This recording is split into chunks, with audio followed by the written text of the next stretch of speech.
has seen my previous presentation through the YouTube channel? Anyone? No, good. Just to get an understanding of the audience, what background do we have? How many of you are first year students? Raise hands. Second year? Third year? Good, mixed variety. And backgrounds, IT, accounting, economics, law, something that's different? Medicine, wow. Good, bravo. Mechanical engineer. Mechanical engineer, excellent, bravo, really good. So, disruptive innovation. How many of you are here today to see the future? None, you, one. So the rest are here to understand the disruptive innovation part of the presentation. Before I begin, I'd like to say that the presentation to be followed is 100% human-made, no AI involved in the process. My name is George Mouzouras. I am the Information Technology Manager of Haralambidis Christie's. I have a bachelor degree in MIS, Management Information Systems, and an MBA, Masters in Business Administration. The company, Haralambidis Christie's, the largest food manufacturer and distributor in Cyprus. We have around 700 employees with approximately 3,200 customers, which 2,000 out of those customers are being serviced daily. We operate from 6 different distribution centers throughout the Free Cyprus with our own fleet. Currently, we export to 32 different countries and 40 distinguished export customers, some of them being McDonald's, McCain, and Lidl. Now, before we see the future, let me just get things straight. What is innovation? Innovation, as Victor Thompson, a political science professor of Syracuse, in 1965 defined the generation, acceptance, and implementation of new ideas, processes, products, or services. In simple words, the creation and pursuit of new ideas. What is disruptive innovation? Disruptive innovation, a term coined by Harvard Business School Professor Clayton Christensen in 1995, is a process that describes which a product or a service initially takes root at the bottom of the market and then relentlessly moves upmarket, eventually displacing established competitors. Disrupt means to shake the market or competitors. How? Usually by servicing customer with customer experience as their key element, and they target non-service or under-service clients, consumers, with a simpler, more accessible, or more affordable alternative to existing products or services. Another category of innovation is what we call sustaining innovation. Sustaining innovation is the way existing established organizations, companies, remarket, re-engineer their existing products with upgrades, with new colors, with add-on features. In simple words, they make a good product even better. As an example, in 2011, when the iPhone 4S was first introduced, they introduced Siri, a personal assistant feature as they market it. Siri, as a true innovation back at the time, a disruptive innovation, was able to send messages, make calls, or even check the weather. Since then, Apple has continually improved Siri's capabilities and technologies. They have added the Hey Siri option, which the rest of the world follow and copy onto their own products. And since then, they have been upgrading their specific product. All new technology and all new innovation that has gone into Siri's capabilities is what we call sustaining innovation. Whether when it was launched, initially, it's what we call disruptive innovation. I believe you are all aware with the 4 companies that I'm illustrating in the slide, which are an excellent example of today's disruptive innovations. Does any one of you know how many houses does Airbnb own at the current time? 0. 0 houses.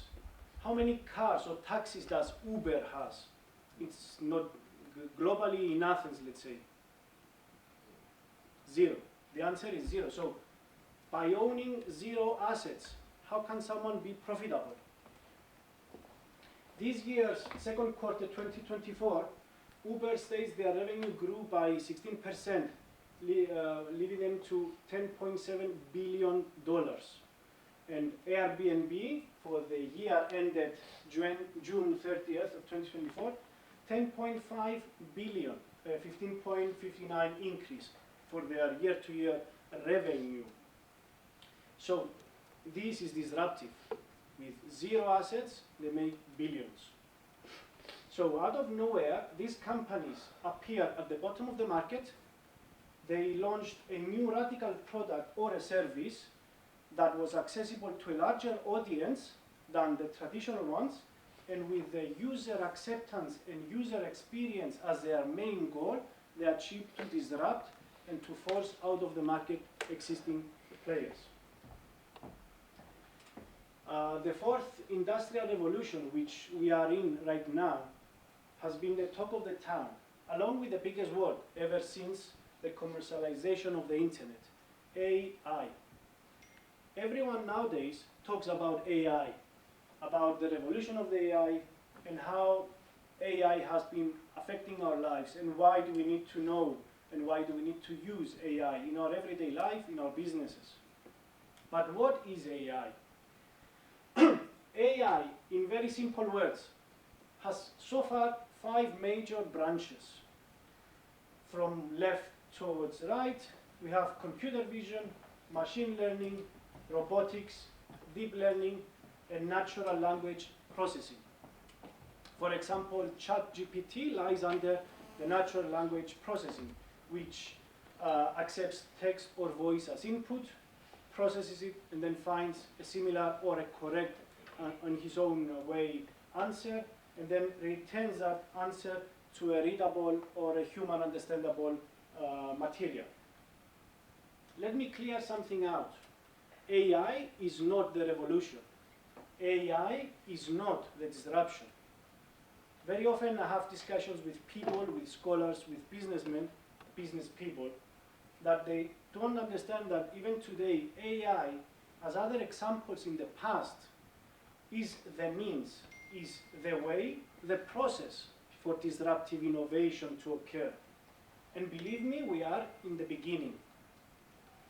The same as internet was the means, the same as trains, the same as electricity.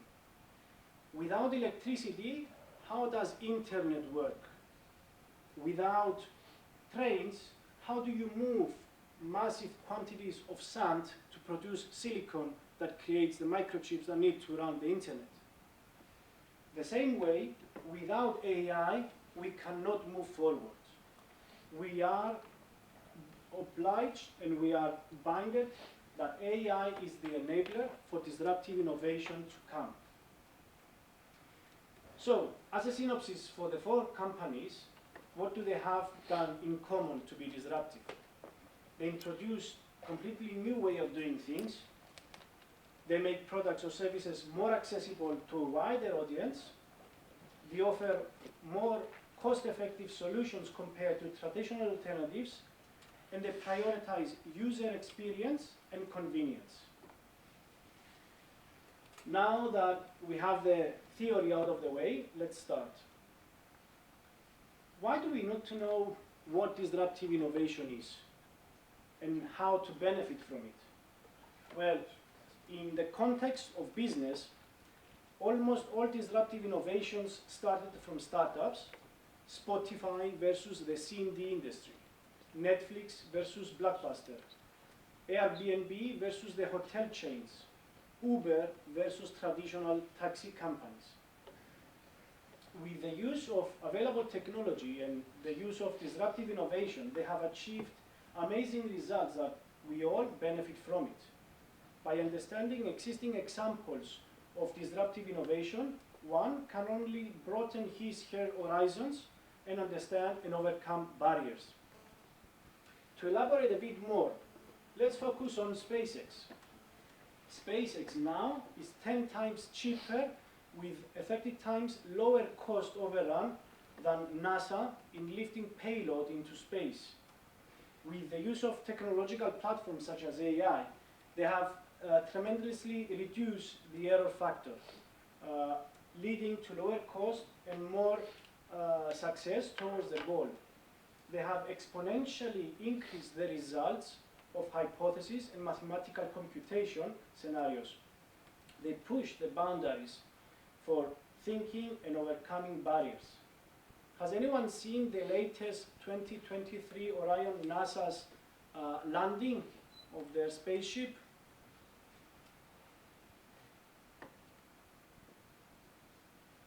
This is 2023 Orion. Splashdown. From Tranquility Base to Taurus Littrow to the tranquil waters of the Pacific, the latest chapter of NASA's journey to the moon comes to a close. Orion, back on Earth. Unofficial splashdown time, 11:40 and 30 seconds a.m. Central Time. NASA, a government agency with trillions of budget per year, and this is how they managed to land the spaceship in 2023 versus SpaceX of landing the same similar spaceship in 2024. Not a single human in place, not even on the rocket, not even on the landing platform, nowhere near. SpaceX has been pushing the limits, utilizing the best in technology and rethinking and redesigning our existing solutions. Nothing could be possible without the use of disruptive innovations and the new era tools. That is clearly understood only by looking at the amazing progression SpaceX has made with their Raptor engines. Raptor 1 to Raptor 3, with only 5 years of engineering and studies, they have evolved. Raptor 3, as you can see, less complicated, less material, less errors, less weight, 5 times more powerful than Raptor 1. 2 years ago, at the Digital Agenda event in Nicosia, I was fortunate enough to listen to Dex Hunter, the former head of technologies communication of Facebook, SpaceX, and Google. This year, I was amazed by David Rohn. David was the founding editor-in-chief of Wired UK magazine. He's also the best-selling author of the book Non-Bullshit Innovations. He shared with us one story from experience on stage, where he said that while his book was facing great sales, his publisher called him and asked him to come in and do an audiobook for his sale to boost more sales. So he spent 4 days stuck in a dark room, studio, recording the audiobook. After he finished, he walked outside. By the time he was getting out of the studio, he stumbled upon a new company that they had just launched a new AI tool that could take any book and convert it into an audiobook with different tones and different voices. So he felt so useless. He had spent 4 days of his life, which he could do it in 5 minutes. During his presentation, various startups and ideas were presented. And while giving us a glimpse of the current trends and future innovative companies, 2 websites caught my attention that you can keep on your favorite lists. Beam.ai, they offer today a self-learning AI agents for hire. Imagine, actually don't imagine because it's actually there. You can go and rent an AI to start working on your repetitive, boring tasks in the company, at home, whatever, you can employ this agent and it starts and it teaches itself as it moves along, so it gets a better optimization of the work needs to be done. The second company website is Y Combinator. Y Combinator market itself as make something people want. Almost 80-something% of the startups that fail, they fail due to the production of a product that no one needs. And that's why Combinator has a marketing make something that people want. On this website, you can go browse and you can find in a nutshell, brings together founders and startup directories, which someone can go and search and find either a partner, find a founder, or find a startup job to start working with. David made two statements that could not be more true.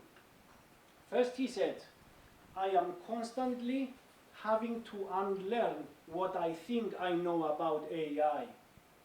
And the second one is that the world we live in today will never move this slowly again. And boy, I can't see what's coming. Now, let's just forget the business concept for a moment. Innovation goes beyond technology. Innovation goes beyond business and services. A great example of non-business disruptive innovation is in the form of ideology. An ideology that had brought freedom to a nation that led to independence was ahimsa, which simply means non-violence. Ahimsa, Mahatma Gandhi used ahimsa in order to inspire millions in India to rebel against the British. So a radical different way of achieving a large-scale political and social positive change. Innovation can be a way of thinking or a new way of doing things. To elaborate a bit more on the way of thinking and innovation, let's just take a step backwards. Innovation in general starts by having a creative mindset. How or what is a creative mindset? I have you covered. Actually, Professor Teresa Amabil has you covered from Harvard Business School. Professor Teresa has developed a framework that says, helped us understand the basic ingredients for the creative mindset. These are knowledge, critical thinking, and motivation. With these ingredients, it does not matter if the context is business, technology, or ideology. If the idea is new or the result is ultimately positive, innovation can exist in many different forms. Do have in mind that innovations are not always positives, or sometimes they do have unintended consequences. For example, recent developments in automation has led to massive disruption in the labor market, and even seamlessly harmless services such as Airbnb have had a negative impact on the affordability of houses for millions of people. Just recently in Barcelona, if I'm not mistaken, there was a huge riot of locals, people trying to throw out the tourists from Barcelona because they cannot afford to rent a house, because all the tourists go and rent in Airbnb with 4 times, 5 times more the price. Questions so far? Any question? Good. I'll try and give you my point of view of how I personally operate within the business context. The last 15 years or so, I try and follow 2 main rules in business and personal life that do help me. I would like to share them with you. First is the linear rule. Linear, as in programming or mathematics, the simplest form is a method to achieve the best outcome with optimization. I start from bottom to top, left to right, from 1 to 10, following the sequence. And after I finish with all the steps, then I arrive to a conclusion. That way, at any given time, at any given step, I know exactly where I am, so I don't forget, neglect a step. I know what in time, how much time I have spent on each target. I know how far have I reached, and how many, or what's the quantity left towards the finalization. Secondly, and most importantly, the golden circle. One of the most popular TED Talks of all times, Simon Sinek talk, inspired me with his codification of the golden circle.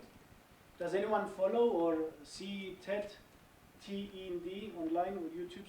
Simon Sinek, if you search him, he has, I think, 50 or 60 million views on his first presentation of the golden circle. This is the golden circle, as Simon Sinek has redefined it. Let me try and explain the circle. 100% of the companies, 100% of the people know what they do exactly within their position. Some know how they do it. What's the differentiating part of their job towards the opposition, their unique selling value. But very few people actually know why they do what they do. If you ask companies today why you do what you do, most of them don't even know. And by why, I don't mean money. Money is a produce. When I say why, I mean the purpose, their cause, their belief. Most of us operate from the out circle going in. And most of the times we do not even reach the why. If you ask them, most of the times they will start by describing items, not feelings, not passion. They will describe that this monitor is beautiful. They will describe that this product is suitable for you. They will not reach the why. Because the why is associated with our primary limbic brain, which controls emotions, which controls feelings. It's not logical at all. It's the gut feeling that we feel when we are faced to a dilemma towards when we are in order to make a decision. Imagine if Martin Luther King in his famous speech said, "I have a plan," instead of "I have a dream." Would that make millions follow him? I don't think so. I will share an example as provided by Simon to understand the power of why.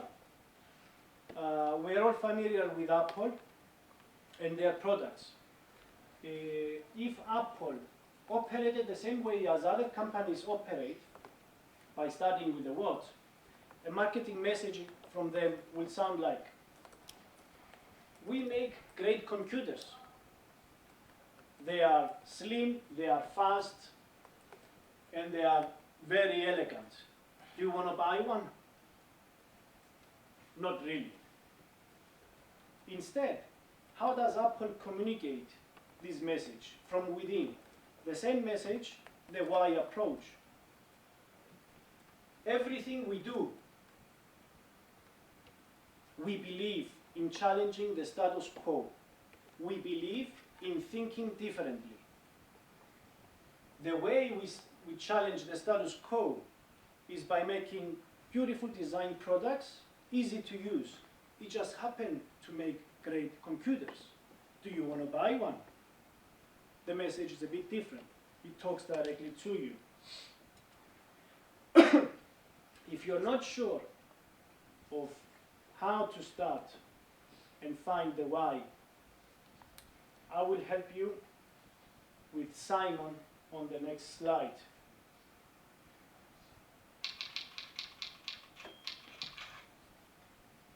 Find a friend you love, and one of those people who, if you called them at 3 o'clock in the morning, you know they'd take your call, and you would take theirs.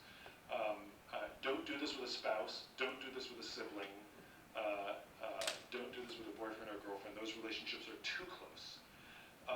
find a best friend and ask them this simple question: why are we friends? And they're going to look at you like you're crazy, because it's very hard for the human brain to put our feelings into words, because the part of the brain that controls our feelings doesn't control language. This is why we use metaphors and analogies, and why we struggle to tell people how we actually feel. It's because it's a different part of the brain. And so they're going to look at you and be like, I don't know. Why are you asking me this? And you say, come on, I know you've been there for me my whole life. And then you actually stop asking the question, why, ironically. You actually ask the question, what? You say, come on, what specifically is it about me that I know you'd be there for me no matter what? And they're going to hem and haw, and it's hard to put into words. Don't help them. Don't let anybody else help them. And they're going to start describing you. I don't know. You're funny. You're smart. You're honest. You've always been there for me. You go, good. You play devil's advocate. Good. That's the definition of a friend. What specifically is about me that I know you'd be there for me no matter what? And again, they'll hem and haw, and some will get through this quickly, and some will get through it slowly, and it will be a struggle, and you have to continue to play devil's advocate. Good, that's the definition of a close friend. What specifically is about me? And eventually, they'll give up. Eventually, they'll stop describing you, and they'll start describing themselves. Like my friend said to me, Simon, I don't know. All I know is that I can sit in a room with you, I don't even have to talk to you, and I feel inspired, and I got goosebumps. In fact, I'm getting them right now. They will put into words the value you have in their life, and you will have the emotional reaction. You'll either well up with tears or you will get goosebumps. This puts you in the ballpark. This is where your why lives. And if you do this with multiple friends, they will say the same kind of thing.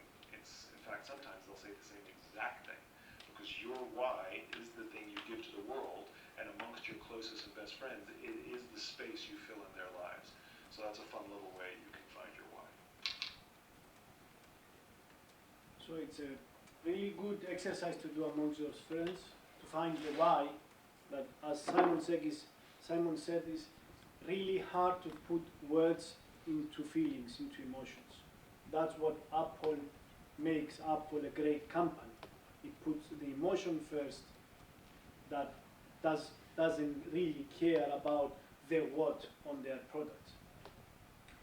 By finding the why in everyday conversations within the company, within meetings, within new projects, I managed to get to the actual cause, and I managed to get the most proper solution for it. Because when a person comes to me and says, I have a problem, or I need your help, or what do you think about this, by asking the why question and actually getting onto the same page, it makes things simple. It breaks down and removes all the noise within the organization. It resolves and minimizes the hassle, the struggle, and the politics that might be. You can try that with your teams, within the university, at home, with your friends. Always trying to get to the why, it's really good. With small steps, with small wins, you can disrupt and you can innovate within the organization, within the university, within your house, leading to a better place to work, with better products, better services, and better, more positive ways of doing things. That is the way, the why approach that I use to innovate and I use to disrupt within my organization. Now, within Harlem-Bees Christie's, the last years, we have implemented the above technologies, and we're still implementing new things as we move along towards digital innovation and digital transformation. Each one of them has disrupted our ecosystem, and each one of them has given us an advantage in the market. Starting with LoRaWAN. LoRaWAN is a new technology out in the world for long-range WAN connectivity. So we have currently managed to install 50 plus smart meters throughout the factory and in Nicosia main headquarters that count and measure electricity consumption. What was the disruptive part of LoRaWAN, where we had to go with electricians and pull cables of Ethernet and pull cables of power throughout the 10,000 square meters of factory, Now, without a single power, we can put them without a single wire connected to them. We can place anywhere we want, so we can reach places we couldn't reach before, or it was too costly to go and reach those places.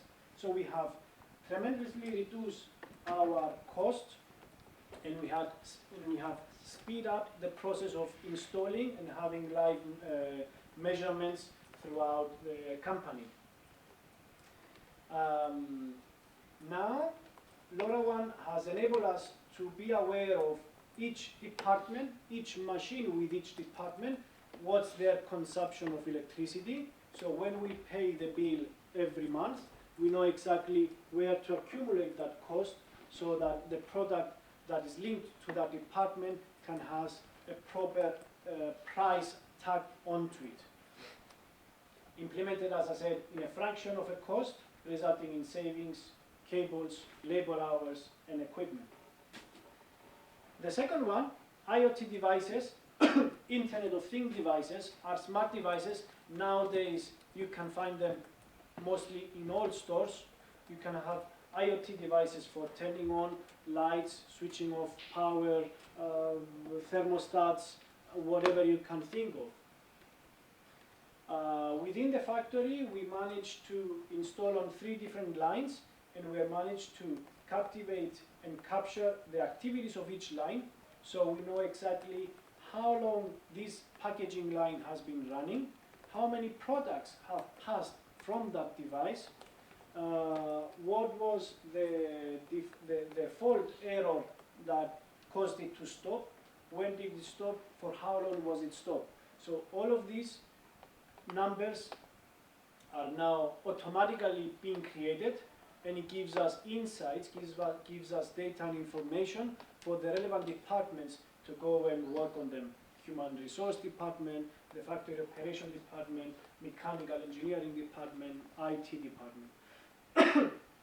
So operational durations, idle periods that before we didn't know, now we have them. Third one, the route optimization. This actually is a combination of technologies that we use and the expertise of the human person. We continuously recalculate and optimize our routes, our daily delivery routes. This initiative led to a reduction in emissions and CO2 output. So we are getting more benefits than we thought of, even getting a better values for our ESG criteria. In the past, a route optimization would consist of different people with their expertise evaluating physical maps, drawing with pencils and pens to find exactly which routes are the simplest ones, which routes help us to be more precise. Nowadays, with the live GPS measurements, smart meters on the cars, temperature sensors, and so forth, we are able to get actual, precise, and efficient measurements. The fourth one is a recently new project that we have finalized the evaluation and we're moving on to the next step, is evaluating the machine learning capabilities. A project joined with Cyprus Research Institute, we came together to evaluate the capabilities of deep learning. We fed the program, the system, and we trained the system with our past trade marketing activities, and we asked it to forecast for the next year what scenario could be there in the future, and do and don'ts scenario. Let me give you a quick example. Every year, every month, we run different scenarios, different trading marketing activities onto our customers. So let's say we have a discounted product, or we have a 1+1 product for 2 days, 5 days, 1 week. And we do that specific dates to specific customers. We don't know if that activity has brought us money. We don't know if that activity has stolen money from a different customer. So instead of going to customer A without a trade marketing a 1+1 benefit, and they move into the 1+1 if we lost the money from the different sale. Or if that day, if we were selling actually on the highest price that we do, it will get us more customers. All these scenarios, we know them only after they have happened. So what we have done with the system, we gave it 3 years of sales and 3 years of trade marketing activities. The 4th year, we kept it as a secret. So we asked the system to go and forecast for the 4th year what would be the sales and what dates should we promote what products. The system came back after it has been trained with around 92% accuracy of which dates we should have been sold which products. It took into consideration the weather, which days they were raining. It took into consideration when schools are closed or open. It took consideration of if we had the same offer onto a different customer, either the same chain or in a different chain. So if it was something on a hypermarket and on a supermarket or on a local market. So that, now we're going on to the next level with machine learning. We will try and build an agent, let's say, that will be incorporated into our systems, that our people will be using it as a co-pilot to help us understand when and how to do promotions. The big question, are you ready to see the future? I am. So, here is the future. Nice, huh? If you don't know where to start or get ideas to start your own business or your own disruptive innovation, Imperial College London has a solution for you. Imperial College, they have a department called Tech Foresight, which their task is to look into the future and look at disruptive technologies, disruptive innovations, and they have found a way to map those 100 technologies into what they call a table of disruptive innovation technologies.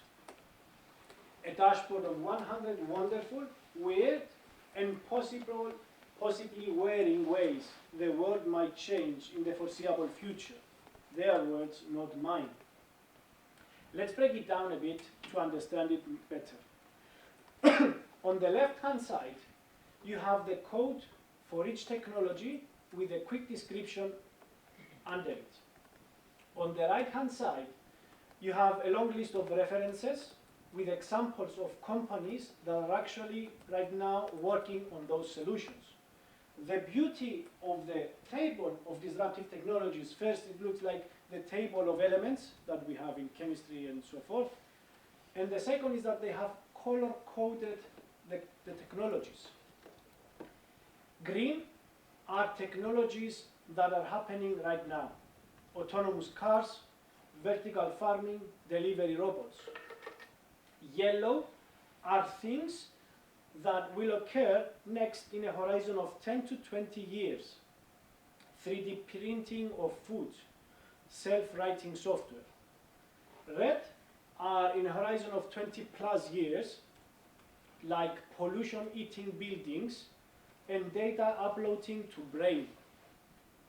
Gray, well, gray is called the ghost technologies, which are described as highly improbable, but not impossible.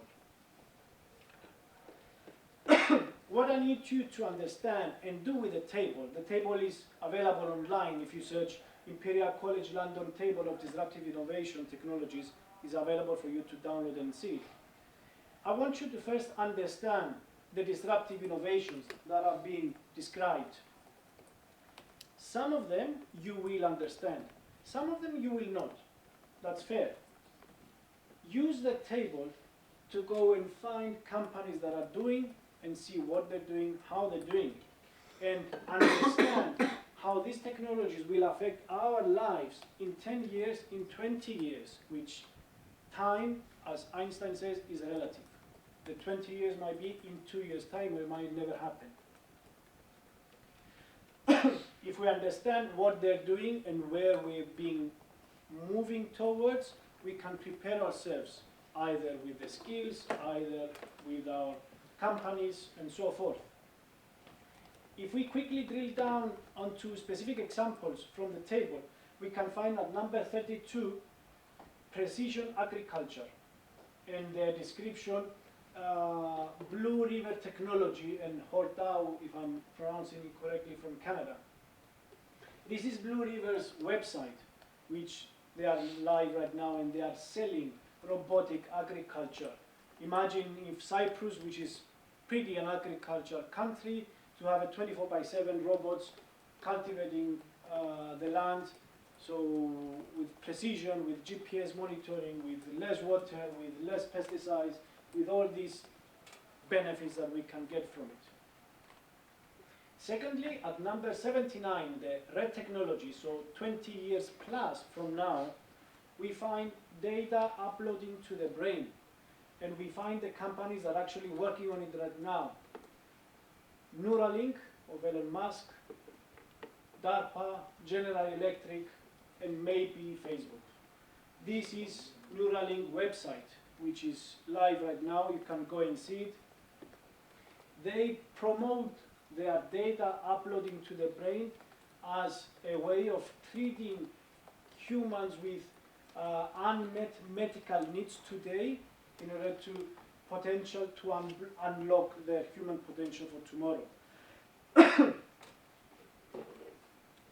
Imperial Tech Foresight website, they have all the available free articles, visions, and companies are following there. It's available on the site for you to go and see and review. Now, let's recap. Examples of disruptive innovations. We've seen AI as means for disruptive innovations to occur. We have seen and reviewed the theory of innovation, disruptive innovation, and sustaining innovation. How innovation starts, and the two rules I try and follow within the business and personal life. The golden circle and linear.